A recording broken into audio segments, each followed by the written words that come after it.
Bienvenidos nuevamente. Este es el primer capítulo de los cuentos de Extremeño.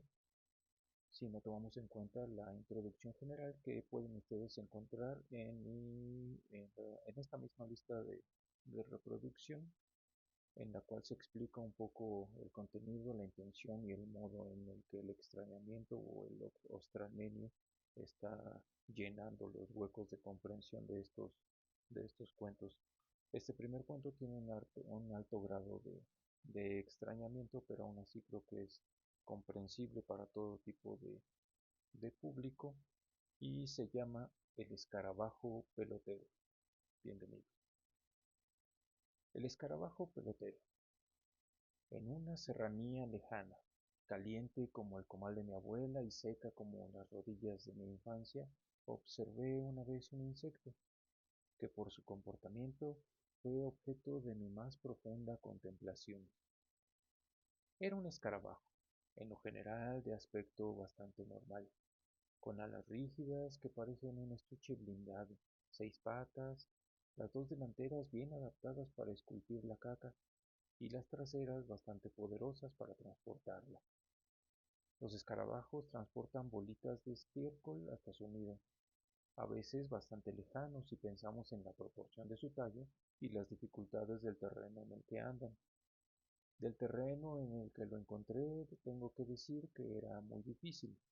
El escarabajo, llevando una bolita de caca desde su fuente hasta una gran masa de estiércol de buey, hasta lo que parece ser la entrada de su galería subterránea a unos 20 metros de distancia, luchando contra una pendiente de unos 25 grados de inclinación pedregosa que estaba claramente en su contra, lidiando también contra unos 45 grados centígrados de agobiante calor que casi me hacen pensar en renunciar a la contemplación del evento.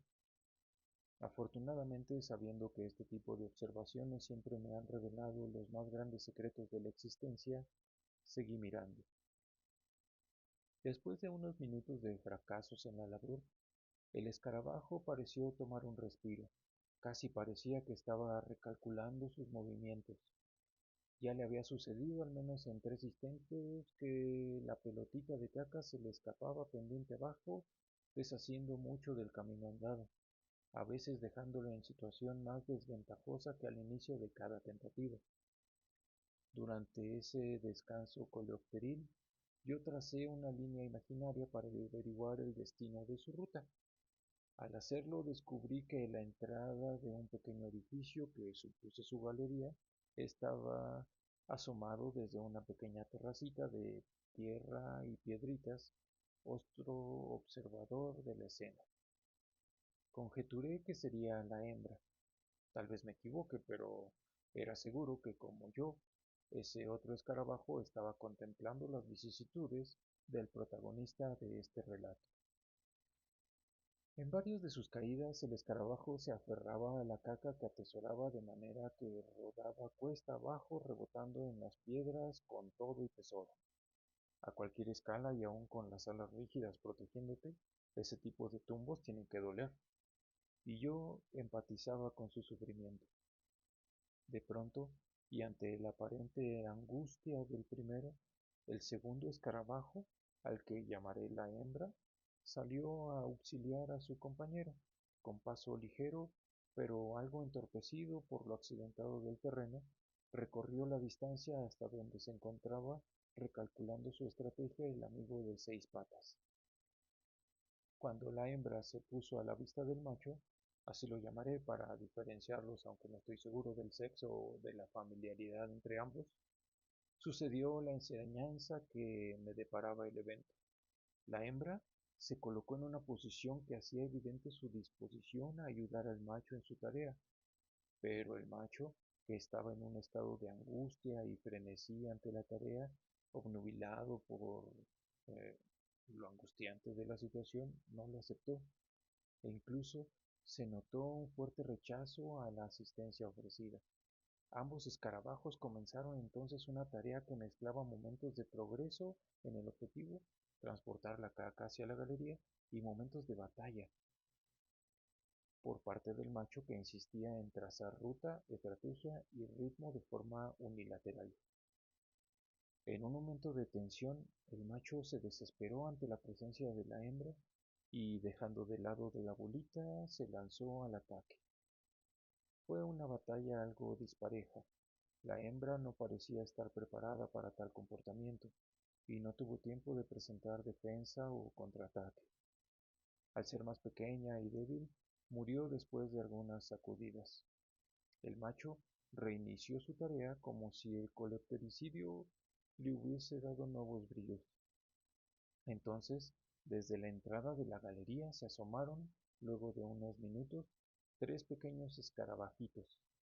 Les llamaré los hijos, y al ver acercarse la caca delante del macho que luchaba contra la pendiente en los últimos metros que le separaban de la entrada, decidieron ir a ayudar.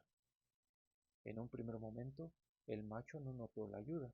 Eran pequeños e inexpertos, además de que, como saben, la posición de empuje de este tipo de escarabajos sacrifica considerablemente la vista del sendero que sigue, ya que van avanzando con las patas delanteras mientras las patas traseras ruedan la pelota de estiércol y todo en reversa. El macho empujaba, los hijos tiraban. Pero llegó el momento en el que la pelotita debió haber rodado pendiente abajo por una de las fallas estratégicas del macho ante la presencia de las piedras en el terreno, pero la caca no cayó. Los hijos la sostuvieron, lo suficiente para que el macho notara su presencia. En ese momento, el macho olvidó nuevamente la tarea y se lanzó al ataque.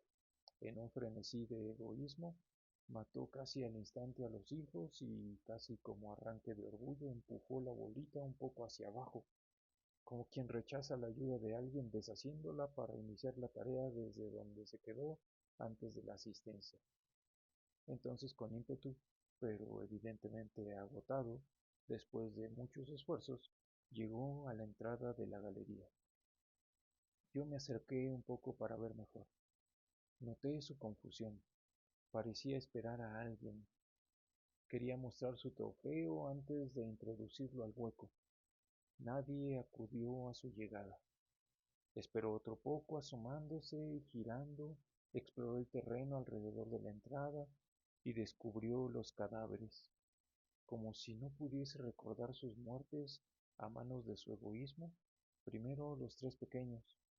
Acudió con muchos tropiezos a contemplar la muerte de los hijos. Los movió, casi como si no creyera que estaban muertos. Luego, con pasos más aletargados, exploró camino abajo, divisó el cadáver de la hembra y se acercó al cuerpo con tiento y parsimonia, como acariciando, como pidiendo perdón.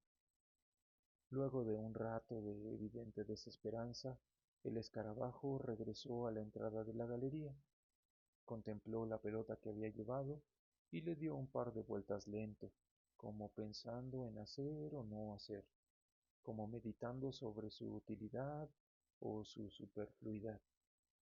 Después de otro minuto, empujó la pelota cuesta abajo. Esta vez no se aferró a ella. Se notó que lo hizo a propósito.